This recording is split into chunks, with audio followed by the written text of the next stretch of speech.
University. And my topic today is curtain keep your house away from USB attacks. Okay, here is the outline. We have 5 parts. The first one is background. As we know, USB is very popular today and we use them every day. We have many different types of USB devices. We have mouse and keyboard, maybe they are wireless. And we have camera and scanner and USB flash disk. We use it every day. For example, many speakers may use this to copy their PPT to the organizers. And of course, we have printer. So what happened after the USB became so popular? So many attacks happens. So at the beginning, attackers use virus and Trojan. They use USB storage to spread these attacks.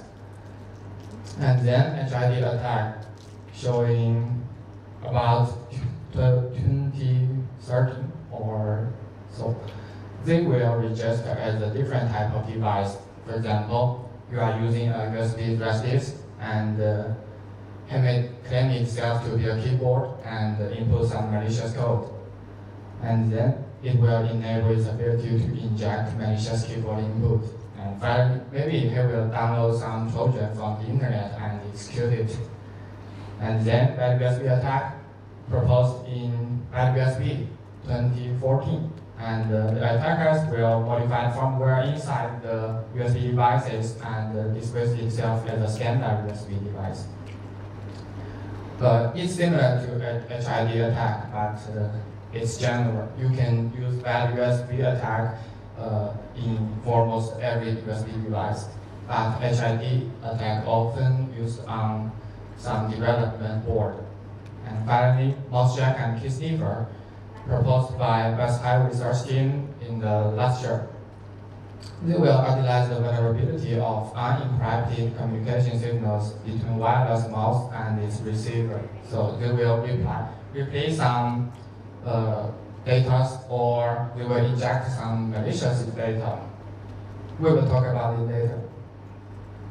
And where it exists, here is the photo showing the bad USB attack. In the USB flash disk, the users can only see the storage. But the firmware also works when you connect it to your host. And that's where the attackers use. And this one is Mossack and key sniffer.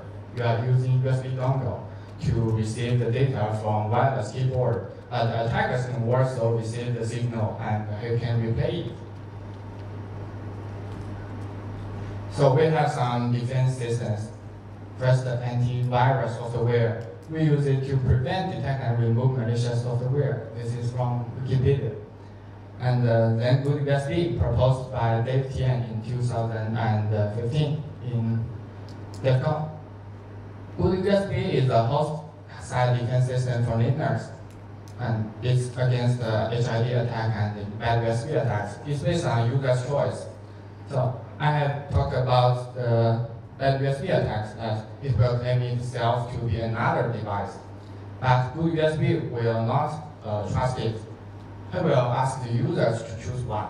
So you plug a USB flash disk into your host and the user will choose the USB disk. So it cannot claim itself to be a keyboard.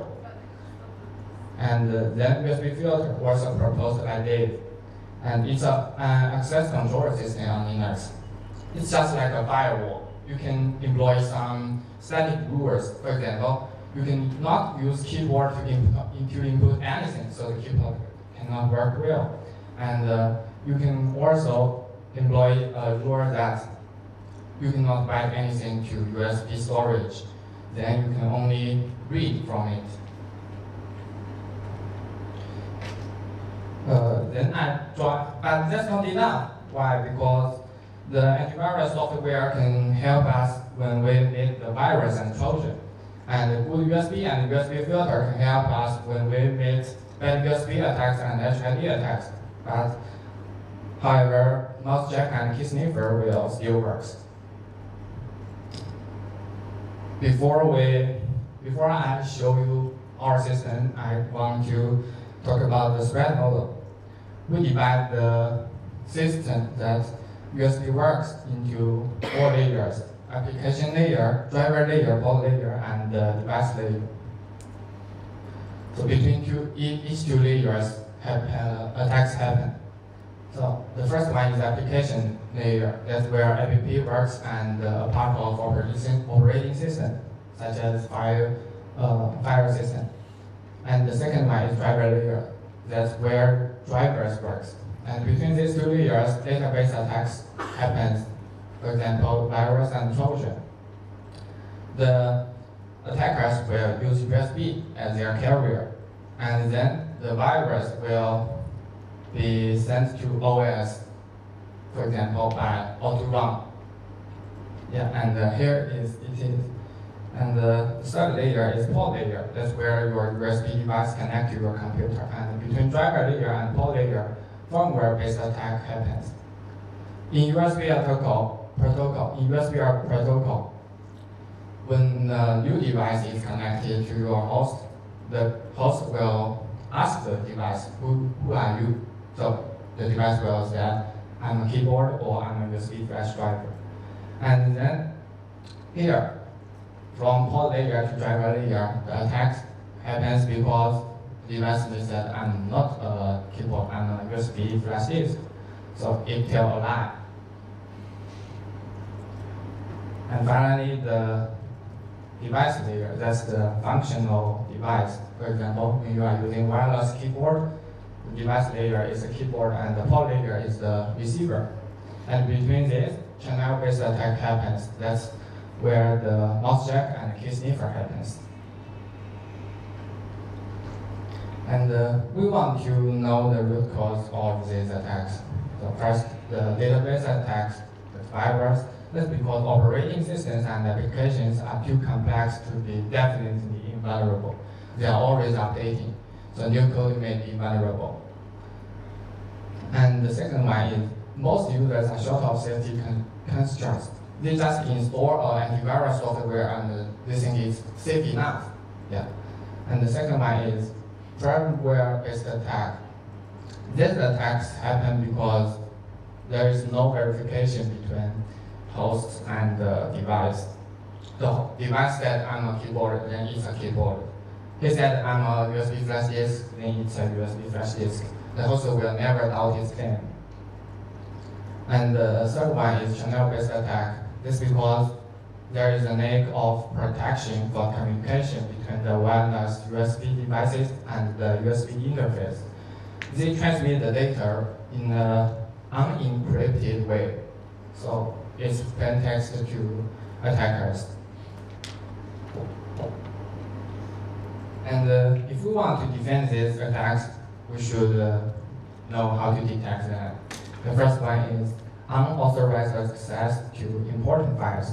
This should be done by antivirus software, so we don't care much about this. And the second one is fake device type claim. That's the most important thing, because device may claim itself to be another one, or it can claim itself to be two devices. For example, you install you plug your smartphone in your computer and it claims itself to be a storage and a camera or even network adapter. So here we get the choice from user and the claim from the device, and we will compare them. If they are conflict, we will own the user. But the trouble happens when we want to detect the abnormal behaviors. When you are using the keyboard, you can type it, but the attackers can also send some malicious data, like key sniffer or mouse jack. So how to detect these attacks? We found it we do this research on Windows. So when you are installing a USB disk, the IRP statistics are just like this. We can see that internal device controller is 15%, but if you are installing a keyboard, it's totally different. There is no internal device controller IRP. So, based on this, we can tell the difference of different types. How about the same type? That's the keyboard. Keyboard only use read IRP. I forgot something here. But the interval between each two IRP is different. So when you are typing with your hands, maybe the interval is 100 ms. The screen is very fast. It's just like this, okay? And it's very easy for us to detect them. But if this slow down to obfuscate our system, then it will be detected by users. Why? Because when you are doing some text by keyboard, it will show on screen, and the users can see it. And they will find that that's not what the head is doing. For example, the attackers may open the CMD and download some Trojan from the internet, and the user just need to click to some other windows and the text failed. So based on the IRP statistics showing above, we can get the vector. We use vector to detect to tell the difference between different type of USB device. For example, USB flash disk, when it's installing, its vector is just like this. In the hyperspace, the installing vector of USB flash disk should be like in some circle, maybe, and the keyboard should be in another circle. And when they are working, the keyboard should just like in the point